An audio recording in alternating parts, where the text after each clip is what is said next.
Hello and welcome back. It's issue 19 of the KVIN Tech Chat podcast. I'm Sam, and once again, I'm joined by my colleague Mark. Hi, Mark. Hello. It's good to be back, actually. And do you remember we set a bit of a challenge, didn't we, at the end of our last podcast in terms of the number of subscribers and the number of YouTube video views that we would have? We did indeed. We were aiming for 100 subscribers, weren't we? And we were on the verge of 10,000 hits on our YouTube channel. Did we make it, Mark?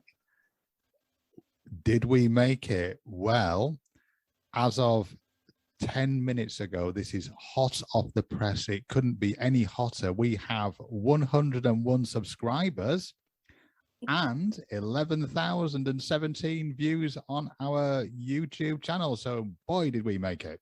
Oh, wow, that's amazing. That's so many views for such a small charity. We're really punching above our weight, aren't we? Wow.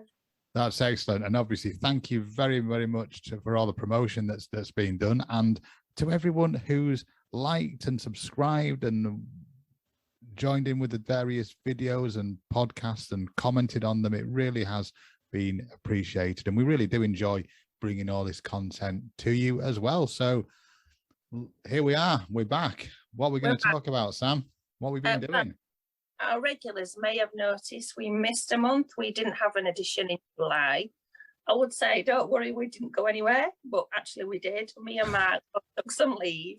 So anyway, we did use that as an opportunity to try out some apps to then feedback to you. So personally, I did give Travel Assistance, the brand new app that came out in May, that's designed to aid rail travel.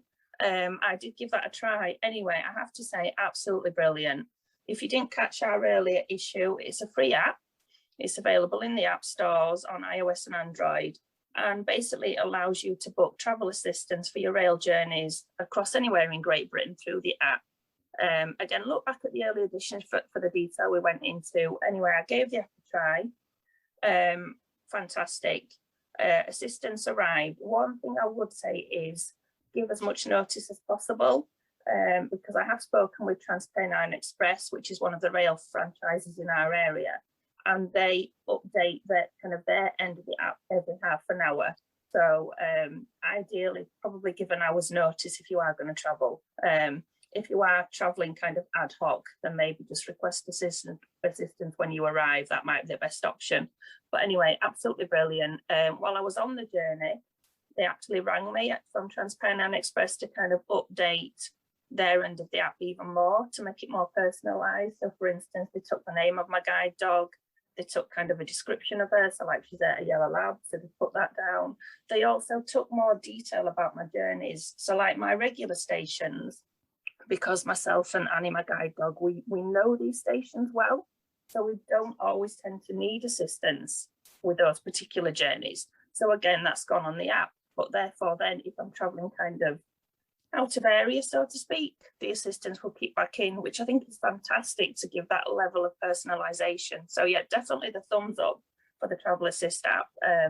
If you've not tried it, give it a go, and obviously feedback to us, because we like to know of other people's experiences. And what apps were you trying out, Mark? Well, as you might imagine, I was using my old favorite, which is Lookout by Google. Again, you know, you're on holiday, you're walking past something, and there's one of these display boards that's trying to tell you all sorts of different things, and you know, just pointing at that and just having information read back to us about what was around us, and you know, things about the area, walking through a park, you know, what's there, walking along a pier, information boards, all those things that just sort of add to the enjoyment of being wherever it is you are. And I just found that tremendously useful. And Google Maps as well. Again, it's built into the Android phones, and it does a great job. Sometimes we have to complement it with some of the other apps we've talked about, like Lazarillo, but actually sometimes, you know, you can just get by quite nicely just by using the Google Maps or the Apple Maps if you're an iPhone user. So a few other bits of things to update you with from a tech point of view. One of the things that we're really excited about is the launch of the RNIB reading service on the Alexa. And we've had a really good tutorial that's already been produced by one of our service users, Jules, and we will be putting that up on the YouTube channel as well. But just to give you a very, very quick overview, essentially, it allows you to listen to the RNIB Talking Book Collection, which numbers 34,000 titles in total, on your Alexa device. There is a little bit of setup to do, but anybody who's familiar either themselves or with the assistance of someone else to actually get their apps and accounts linked up on Alexa, should be able to do this. And then once you're up and running, as long as you've got the RNIB Reading Services account, you can access Talking Books. And it's in its infancy. It's the first launch of the skill at the moment, and it would only allow you to listen to one book at any one time.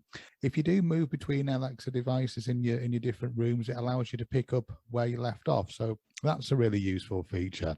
We will, as I say, do some more detailed information on that, and we have got a tutorial that we're looking at getting out for you very, very soon. But there's some really good information out there from the RNIB already.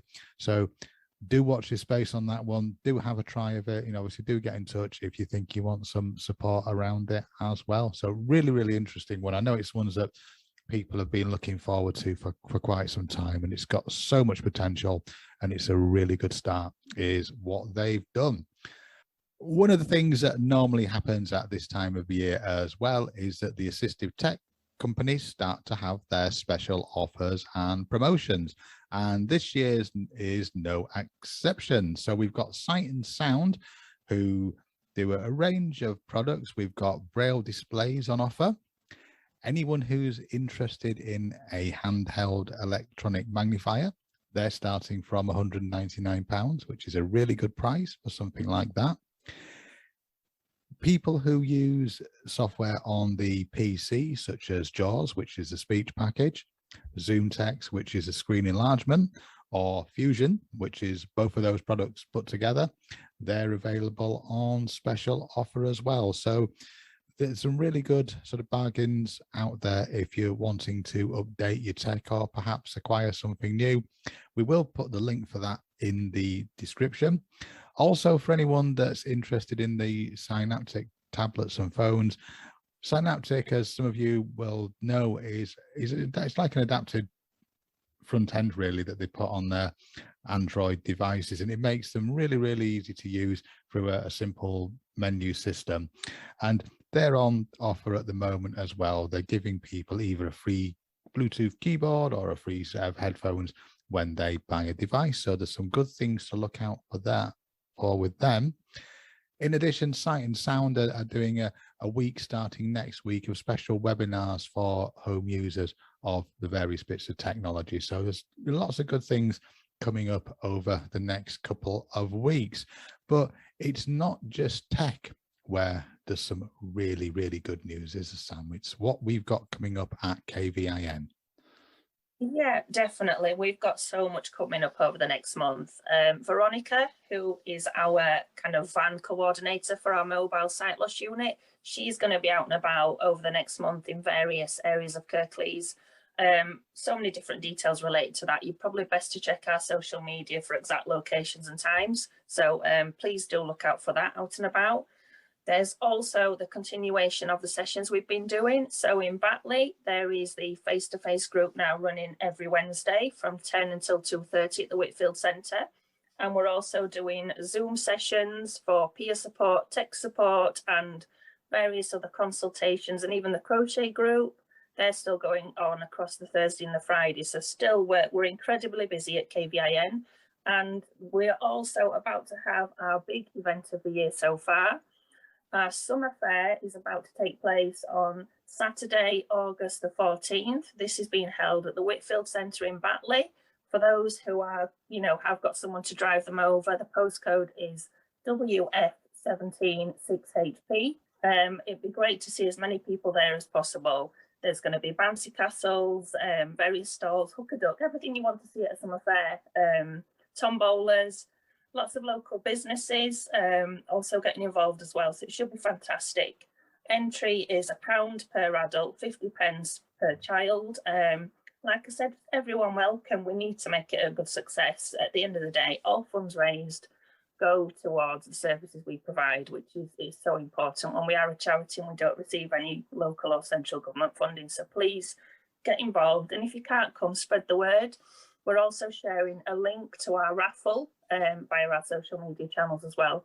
So if you can't come on the day and you still want to contribute, there's an option there to contribute online via the Just Giving page. So fantastic. It really is going to be a great day, you know, for ourselves and for the local communities of Batley and Dewsbury, actually, to come in, see the centre, you know, get involved. And don't forget as well, we are still doing the one-to-one appointments. So we're busy on a Wednesday at Batley doing one-to-one appointments while the group's on, and we're also doing one-to-one appointments at Huddersfield on a Thursday. So lots of opportunities to come and meet us and to get involved. That's bringing us to the end of this issue of KVAN Tech Chat, issue 19. Don't forget to like and subscribe to the KVAN YouTube channel. There's lots of different ways you can find out about us, through the Facebook, through the Twitter. The podcast's also available on Spotify and lots of other podcast platforms. So it's you know, we're here, we're there, we're everywhere. Anywhere I've missed, Sam? How else can they get in touch? Obviously Facebook, Twitter, LinkedIn. We also have a WhatsApp group for peer support and tech support. If anyone would be interested in joining, get in touch and we can arrange that. So yeah, so many different ways to get involved, and the website as well. So yeah, please link in with us somehow. Yeah, you can even email us at info@kvan.org.uk. So from Mark and Sam, it's goodbye for now. Bye.